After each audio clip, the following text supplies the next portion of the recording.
All right, I'm gonna do two-part video. Look at the sunset. We're about to get a really, really cool sunset. Jeremy here, Jeeps Unlimited, partsbreakers.com, 303-666-9020. I'm not gonna say it's lazy because there's not much out here I do that is lazy, and I just am running out of time. But I had a couple inquiries in email. You guys probably realize a lot of you have messaged us on YouTube or off of YouTube, and that's great. We've been doing YouTube for a long time. We do Jeep parts. I should have said that in the beginning. You probably figured it out, seeing this big yard here. This is 7-acre Jeep junkyard with mainly Jeeps. We have a row around the edges out here that's kind of owning a yard has been fun, and again, I've been doing Jeeps for 21 years. But people have other things and they'll bring it in. And, if it's something that we can do something with, we'll usually take it in. If nothing else, we can scrap it later. Scrap's been in the toilet for a while, so we'll see if that improves. But nonetheless, that's kind of what's been going on. So I have no idea why I said that. I went off on a complete tangent here. Oh, I know what I was saying. So yeah, people messaged us. We've gotten a lot of leads that we're loading up. Supposed to leave today, but it's not gonna happen today. So we're gonna be leaving either tomorrow or first thing Sunday, mainly because the Midwest has got good weather, and I say good meaning 40s versus the 20s they're supposed to have the following week. And I'm already in Colorado and already deal with cold. So plus it's gonna be 65 while I'm gone, and I'm kind of bummed about that. It is lovely to work in this yard when it's in the 60s or ride the dirt bike or whatever. So a little jealous that the guys back here are going to be having good weather. But anyway, so if you're messaging off Craigslist and wondering why Craigslist when we're in Colorado as well, it's because you guys are my bread and butter out there. I mean, this is no joke. Where we sell 90% of all of our stuff goes to somewhere out of Colorado. And it's not that we don't have a lot of sales in Colorado. We do. But I've always catered to out of state. And I think that because there's really a niche there, there's a lot of yards, because it's very, very difficult. And I know, not telling you just to blow smoke up your butt.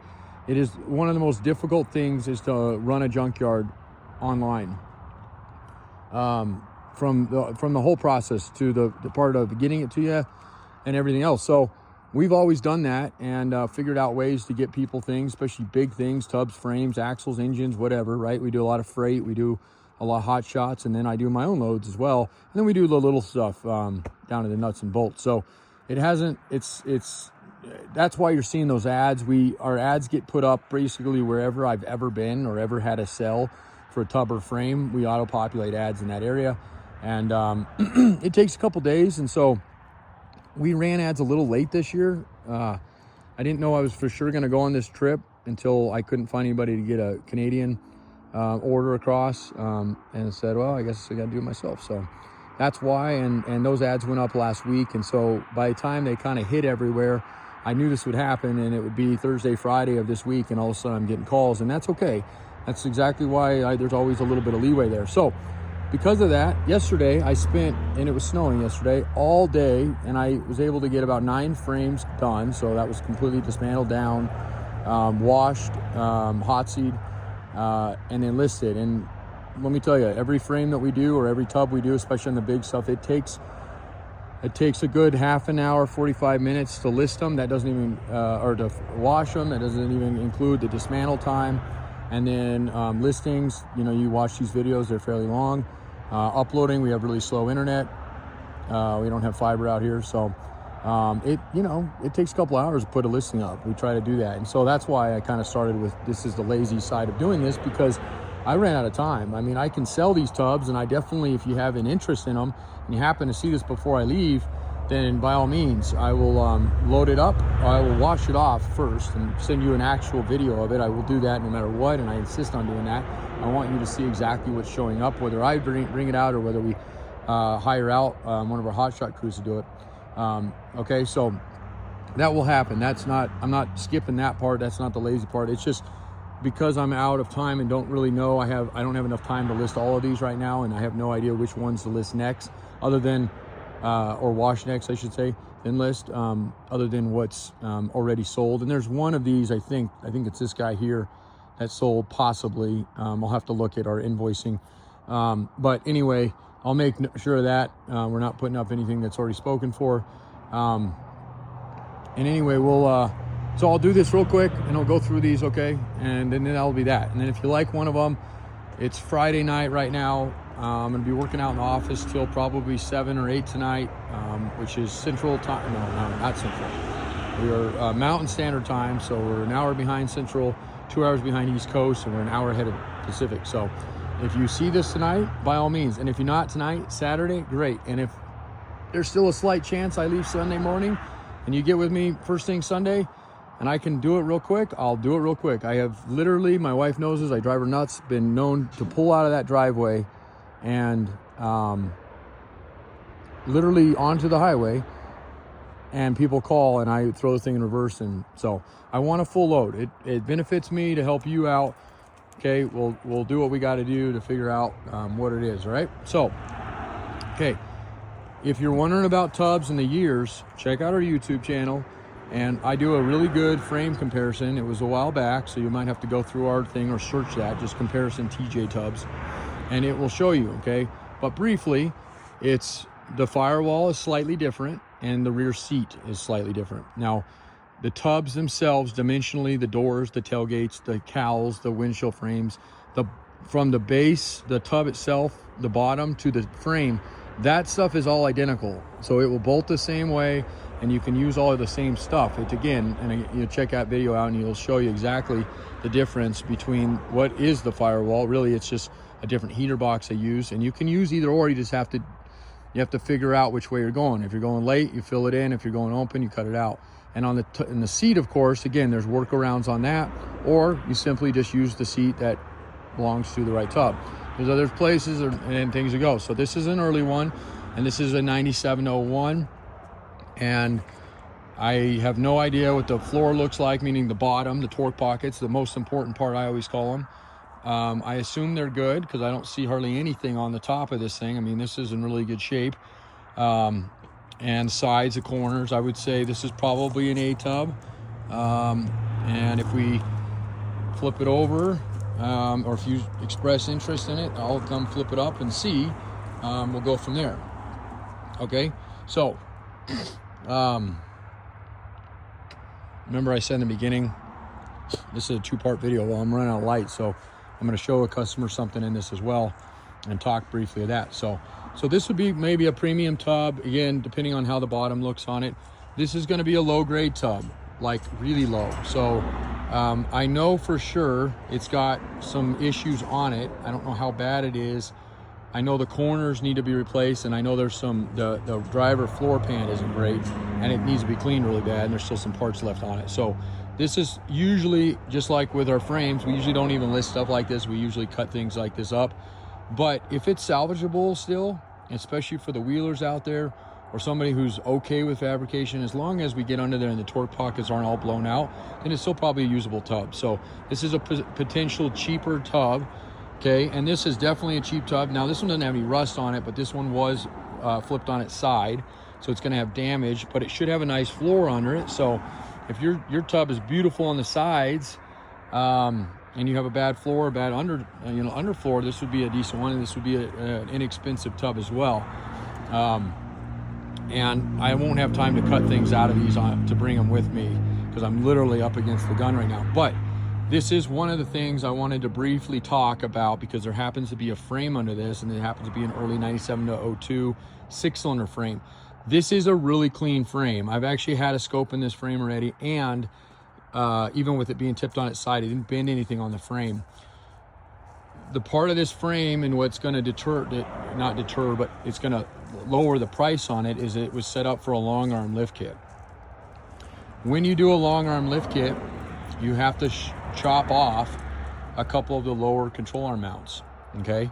And so if you're going to be doing a long arm lift kit or already have a long arm lift kit, this would be a great frame for you because it'll save you some money and you'll get a clean grade A frame out of it, knowing that. Now, if you're not doing that and still want everything else it gives you, then I would suggest either doing a long arm lift kit, okay, and we can help you get pricing on that.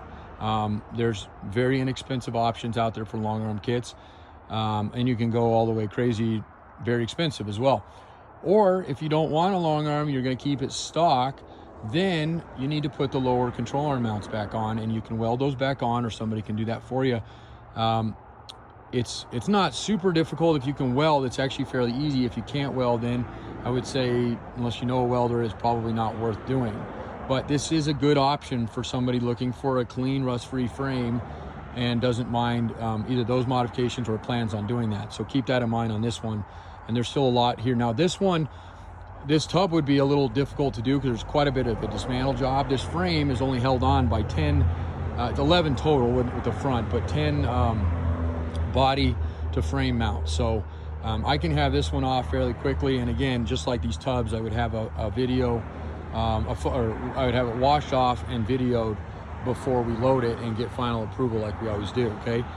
This is a 97 to 01, and I believe this one is not spoken for.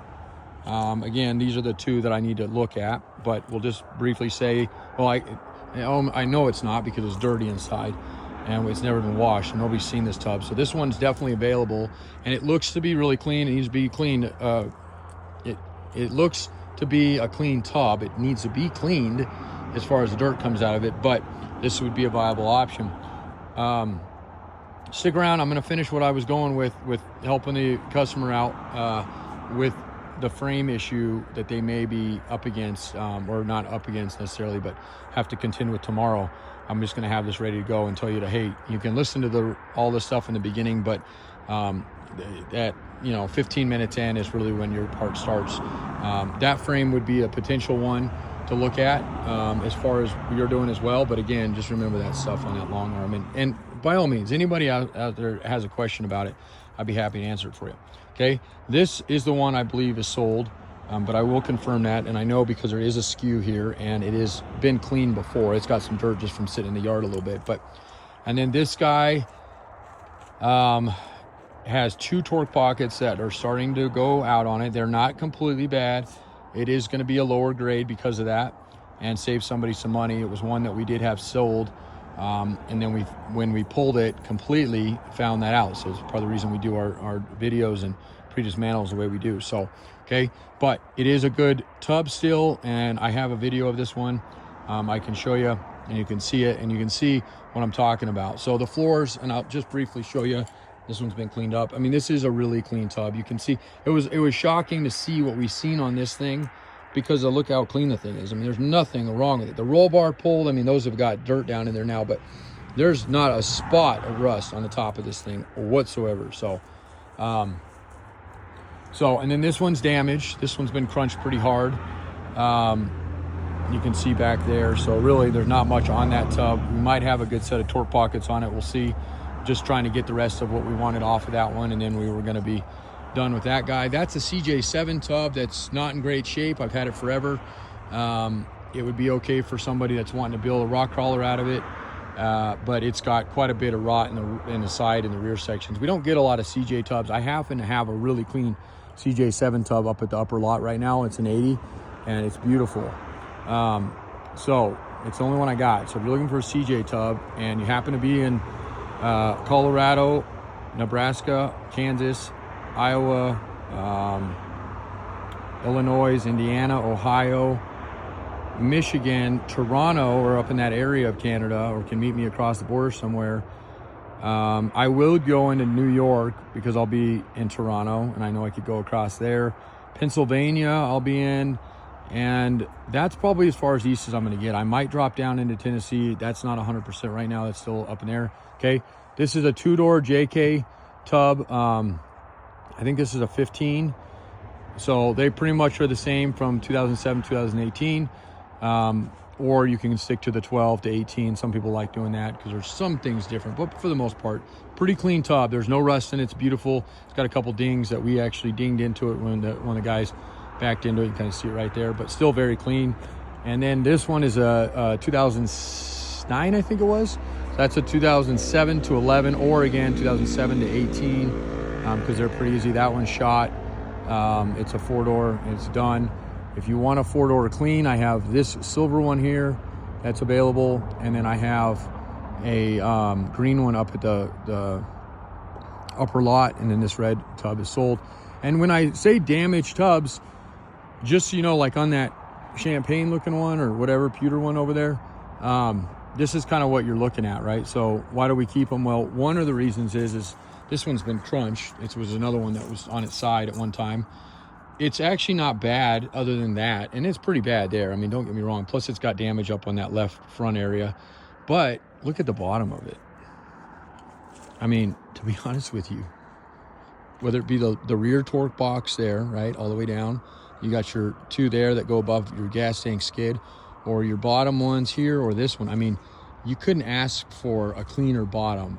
Even on our tubs that are absolutely beautiful, they don't come out like that. That thing is just spectacular looking on the bottom. It's unfortunate that the top is bad. So in this case, there's two options. We sell it as a whole tub and save you the money to pay us the money to cut the torque pockets out, but it costs you a little bit to get the whole thing out. Or we take these, we cut them out, give you a couple inches around, and take this whole entire pocket out, take that whole entire pocket out, and cut the back pocket out and the middle, and we sell you a kit that you can weld in and replace all that stuff with. And it's so much easier, even though that's a very, very big job, and I don't want to take that lightly. It's so much easier replacing those, drilling out your spot welds, because that's how these were put in, okay, and scabbing this back in, than it is to go in and try to replace. Now, if you only have one that's bad, I would just fix the one. But if your entire undercarriage is blown out, but your floors are good, that's not a bad way to go, especially if you have skills in the bodywork section or know somebody that does. So, okay, so that's kind of what we're talking about there. So now we're 16 minutes, and so about 17 minutes in, and I want to talk real quick to my customer we talked earlier, and we talked about this frame, and talk about TJs, YJs, and CJs here. CJ5's been out, 1940s. Well, not CJ5, I should say, but CJs, let's just put it that way. Came out in the 40s, and that was the Kaiser era of things. And we can get real specific here. We're not going to do that right now, but that went up to 71. And then in 72, 75, those are your intermediate years. It was when AMC was taken over. All the while, that whole time, you're talking about a frame that looks, I actually put one up yesterday, but I have another one sitting over here. I can show you very briefly. A frame that looks something like this. This one's a little modified, and it's stacked on another one right now. Okay, looks similar to this. And the main thing I'm showing you here is it's got front and rear leaf springs, okay? Your perches look like that, and that one's missing, and then that, and then there, okay?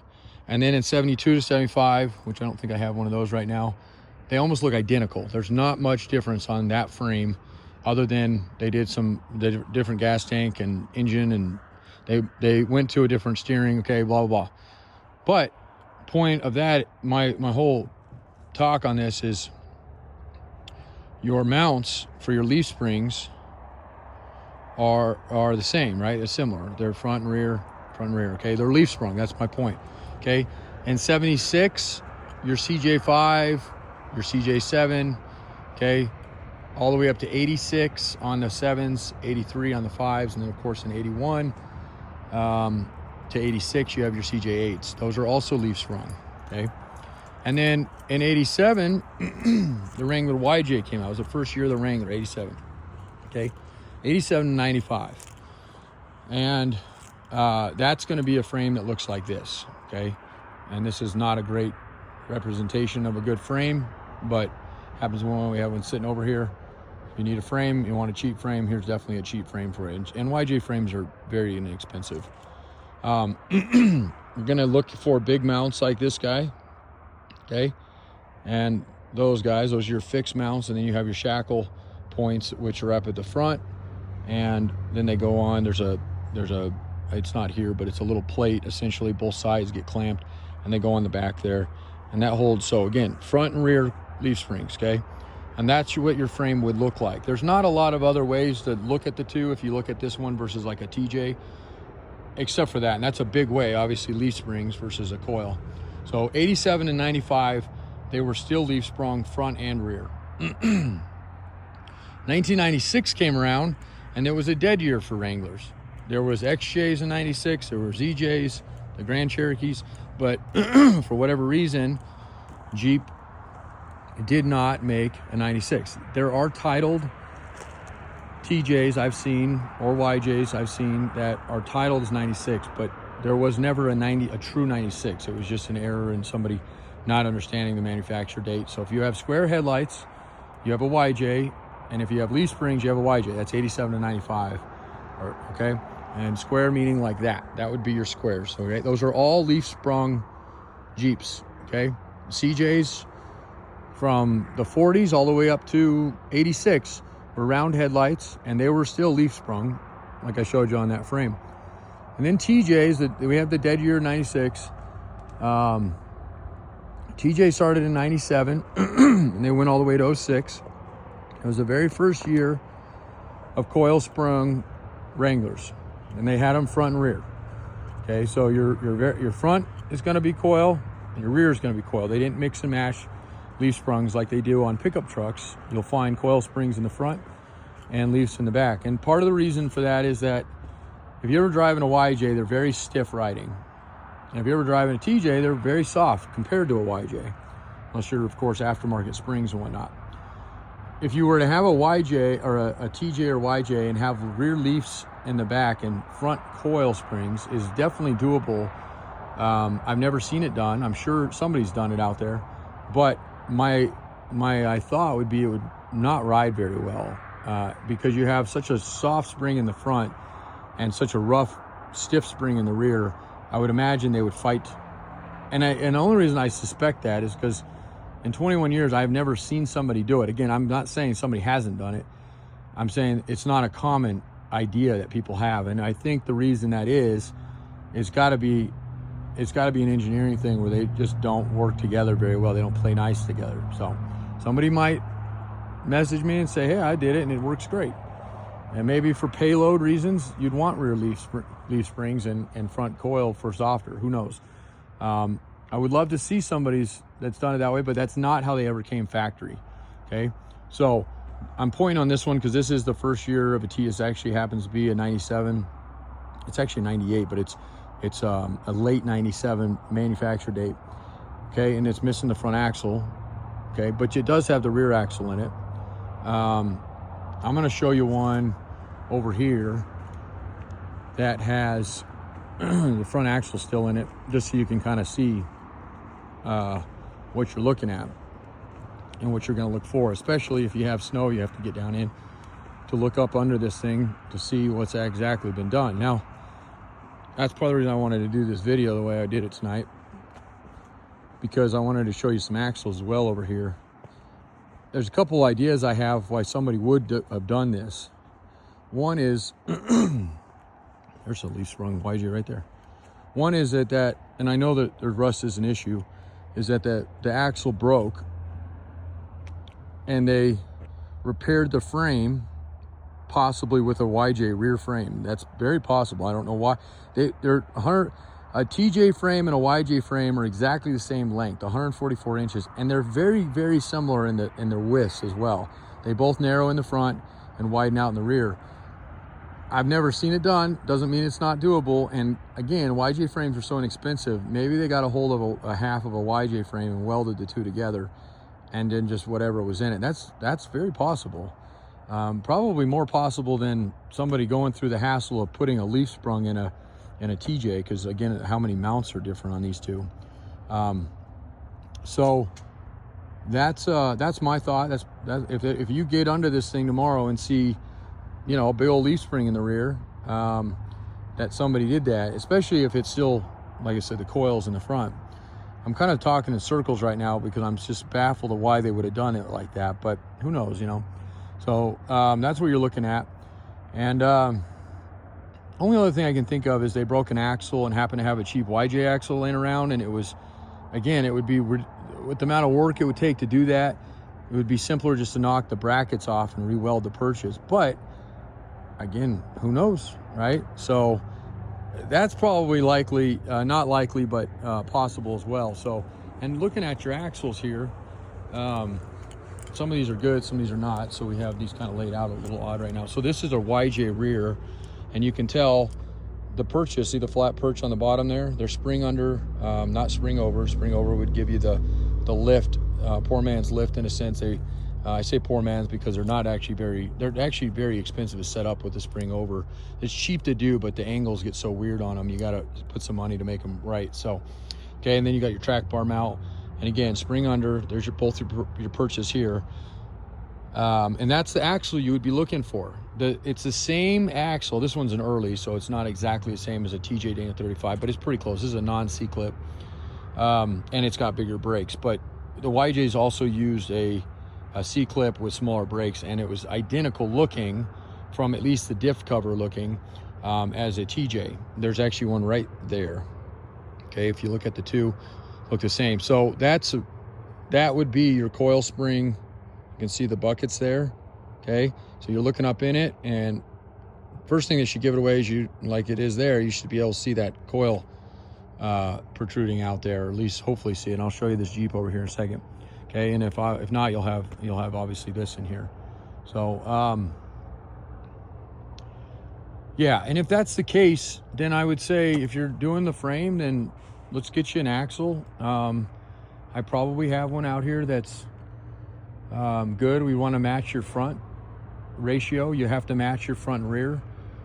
For those of you still hanging in here on this video, if you're not accustomed to that, what that means, every axle has a gear ratio in it. Okay, it's how the power is applied, the transfer of power from, just like it is in your transmission, down to your wheels. So the lower the number, the higher the gear, the taller the gears we call them, and the bigger the number, so like this one might be a 307, that's a tall gear. 410s would be a low gear. Okay, you get a lot better highway. You know, if you're pushing a 30-inch tire, just very factory, 307 is going to give you more fuel economy, but less oomph under it, and the opposite of that. So I won't get into all that right now. But it would be an opportunity to put what's back in there. If we end up with that TJ frame, then, and you do happen to have leaf springs in the rear, then I would say, let's get your rear. Let's figure out what axle's in the front of it, or maybe just swap them both out. That would depend, again, what your plans are. If you're planning on putting really big tires under it, putting a lift kit, then I would say let's go into we actually have a set of 44s here. We just rebuilt with 488s. If you want to save a little bit of money, I have a rear 44, which would be this one, and I can put you with a 30 front, which is definitely less expensive than a 44 front. And that's got in the front we actually have a 30 front 488 and a 44 front 488. So you can tell this gets a little bit convoluted, and if you've ever been on a forum or watching YouTube, you know, Cody sliced the side of him up last week. So anyway, that's what they, you know, it's just confusing. Sometimes it's really confusing figuring out. Everybody has this opinion out there, and half the time I read forums, I'm like trying to figure an answer out, and somebody's responded on the way it is, and yet you can tell that they've never actually done it themselves. They just read somewhere else, and it's like telephoned, like the rumor mill, you know. So this is a TJ, and if you call underneath, you should see that. That's a coil spring, right? So, and I'm not saying that as being obtuse or anything. It's just, that's what you're looking for. So if you see that, that's what it is. You're good to go. Sometimes when you look at them, it's hard to tell that, because if you look back here, this is a YJ, and it's apparent when I've been doing it for so long, but if I would have walked up on this, I couldn't have told you that. So you can see these a little bit easier because they stick out the back, whereas the TJs are a little harder to see what they are. I mean, you know what they are because that's what, you know, like I said, I've been doing it a while, but that's where I would look and just get up and see. So axle wise, again, the same. So this is a this is a nice this is that 4-cylinder I think I put up yesterday. Yeah, so this is a really nice frame. I just put this up, but it is a 4-cylinder, so keep that in mind. And the frames are identical between a 97 to 02. I have a frame comparison video as well. I'll tell you all about that. Between a 4 and a 6, they're different, but only because they move the motor mounts. Okay, the 4-cylinder is a short block, so they move them back to compensate for the shortness of the block. That's it. They're identical. Every other thing is identical about them. So again, your coil buckets there, that's what you should have on your frame, just like that other frame I showed earlier. And like I told you, anybody else out there, I mean, this is a big yard. We have a lot of parts. Take a lot of pride in our parts. I'm moving our yard right now, like literally shifting it, not moving it anywhere else geographically, but I'm moving this entire stuff over here temporarily while we put up we're putting in concrete in some of these places where we've had to deal with mud. And we've just kind of piled out everything is like being pulled out of our Connex boxes, and things are kind of scattered right now. But the good news is I happen to know, so I did it all, where almost everything is. So if you need leaf springs, I got lots of leaf springs right now. We have stock leaf springs, we have lifted leaf springs. So we got good selection of leaf springs, and we have coil springs. And some of these coil springs, I mean, look at them, they're like brand new looking. So some of them are lifted, some of them are factory, some of them are for JKs. So they're kind of all over. There's sway bar links. There's sway bars themselves. So if you're missing sway bars, if they have done something like that, you probably are missing your sway bars. Sway bars are not that important in a leaf spring. I mean, they have to say that because it's liability, right? They came that way, they should have that. And leaf springs are rigid enough. They're not, you know, but and same with track bars to that extent. But in a TJ, that kind of stuff's vital because it really is what holds the axle up in there. So we have some gas tanks left. Here's some belly pans. I mentioned these. Some of these are better than others. There's the gas tank skids here, belly pans, and again, some of these are YJs. We have some TJs as well. So tailgates, walk you over here. We don't have a lot of fenders left, but I probably have at least one set. We have hoods, and hoods are something we can't ship very often, so this is a good time to get a hood. There's another TJ frame. I think that one's available, that green one there. Yeah, fenders, hoods, grills, steering columns, transfer cases, transmissions, wheels, drive shafts, axles. I mean, we're gonna get over here. This is beginning to be really messy because we're starting to take everything off our shelves. Lots of plastic parts. This is the entire interior, everything you can imagine for dash pieces. And then our transfer case and transmissions, bell housings, they all go in here. And here's our drive shafts, and hundreds of these things. So intake manifolds, exhaust manifolds, seat brackets, fans, you name it. I mean, I'm not kidding. This place has it. And so utilize that, you know, for what it is. But also on this trip, windshield frames, stuff like this, and fenders and hoods and grills, axles, they're all expensive to ship. This is the best time is to grab us on one of our either hot shot loads or my own load, and doors, and let us bring them to you. I mean, what better thing to get to your door? You don't have to go hunt them down, have to go race it, you know, get the deal of the century. And I think that convenience is worth it. Plus, the product out here is clean. We have really, really nice stuff, and I'll show it to you before you buy it. As far as, you know, you see a video of it, you give me the okay, get your load up, and I'll load it up tomorrow or Sunday whenever I get out of here. So, and if you don't make this trip, that's okay. You can make the next one. So, it's just a matter of, like I said, a little bit of savings when I do it. I'm trying to load. I love to get it on this load, whoever it is out there. We got several frames that are going out. I think we got about 6 total frames right now. I can fit 14, so I got plenty of room for frames. We can fit, August, I fit 14 tubs. It was a little less frames. I was blown away I could fit that many tubs. We put them up on their side. We put some moving blankets. They hauled perfect like that, real strong that way. And it was awesome. I'm not gonna have that many tubs on this trip. I think we have like 6 or 7, and we can probably put another 4 or 5 on that. So, yeah.